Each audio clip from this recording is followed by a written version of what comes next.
Hi friends, welcome to my channel. ఈరోజు మనం ఎంతో రుచికరమైన జంతికలు ఎలా చేయాలో చూద్దాం. ఇది మామూలుగా శనగపిండితో చేస్తారు, కానీ నేను ఈరోజు మినపప్పుతో ఎలా చేయాలో చూపెడతాను. ఇది చూపిస్తున్న బౌల్ ఉంది కానీ దీనితో నేను 1.5 కప్ మినుములు తీసుకొని వాటిని 2 to 3 టైమ్స్ వాష్ చేసుకొని నానబెట్టుకున్నాను 2 hours.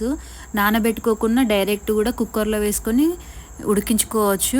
అయితే ఎలా అంటే ఇప్పుడు ఒక కప్పుకి డబల్ క్వాంటిటీ వాటర్ తీసుకోవాలి. నేను 1.5 కప్పు తీసుకున్నాను కాబట్టి 3 కప్పుల వాటర్ తీసుకొని కుక్కర్లో మనం 2 విజిల్స్ వచ్చే వరకు ఉడికించుకోవాలి.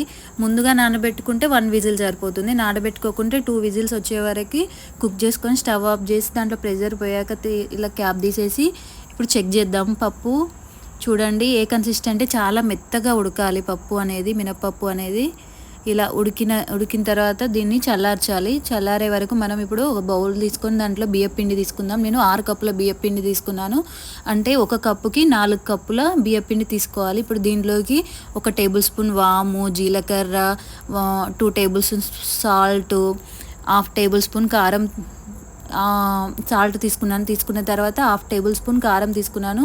కొంచెం వాము ఎక్కువ వేసుకుంటే కారం కూడా వేసుకోవడం అవసరం లేదు. 1 టేబుల్ స్పూన్ నెయ్యి వేసుకుంటాను. ఈ మినపప్పు జంతికలోకి వామ్తో టేస్ట్ వచ్చేస్తుంది. నేను కొంచెం స్పైసీ కావాలని కారం కలుపుకున్నాను. ఇప్పుడు ఈ చల్లారిన పప్పుని మిక్సీలోకి తీసుకొని మనం మిక్సీ పట్టుకోవాలి. కొంచెం మెత్తగా గరుకులుగా లేకుండా మిక్సీ పట్టుకున్న తర్వాత దాన్ని మనం మిక్స్ చేసుకున్న బియ్యపిండి దాంట్లోకి వేసుకోవాలి. దీంట్లో నీరు అనేది ఎక్స్ట్రా పోయాల్సిన అవసరం ఉండదు, ఎందుకంటే మనం మినపప్పు కొంచెం చాలా మెత్తగా పట్టుకున్నాం కదా, ఉడికింది కదా, దానిలో ఉండే నీటితోనే అది ముద్దగా అయిపోతుంది మిక్స్ చేస్తూ ఉంటే.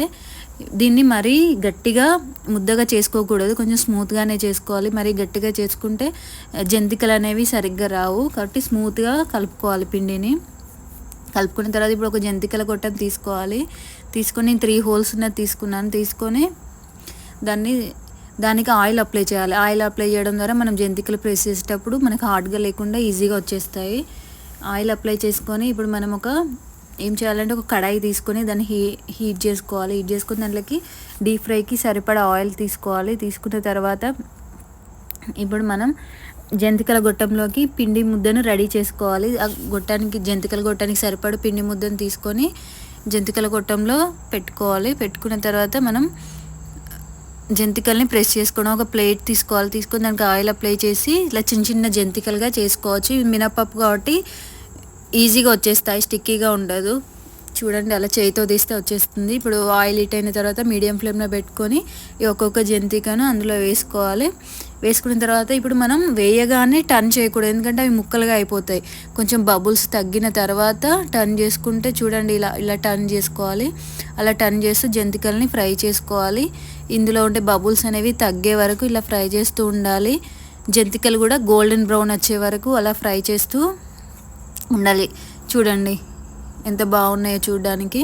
ఇప్పుడు ఇదే విధంగా కాకుండా డైరెక్ట్ ముకుల్లోనే ప్రెస్ చేసుకోవచ్చు. అలా ప్రెస్ చేసుకొని ఆయిల్ బబుల్ అనేది కొంచెం తగ్గిన తర్వాత దాన్ని ఫ్లిప్ చేసుకోవాలి. వేయగానే ఎప్పుడు ఫ్లిప్ చేయకూడదు, అవి ముక్కలుగా విరిగిపోతాయి. చూడండి ఇప్పుడు ఫ్లిప్ చేసుకొని దీన్ని కూడా గోల్డెన్ బ్రౌన్ కలర్ వచ్చే వరకు ఫ్రై చేసుకొని తీసుకోవడమే. చూసారు కదా, జంతికలు రెడీ అయిపోయాయి. ఇవైతే పిల్లలకు చాలా బాగా నచ్చుతాయి. శనగపిండి వాటికంటే ఈ మినపప్పు జంతికలు చాలా రుచికరంగా ఉంటాయి. మీరు కూడా ట్రై చేయండి ఒకసారి. వీడియో కనుక నచ్చినట్టయితే please like and subscribe my channel. Thank you.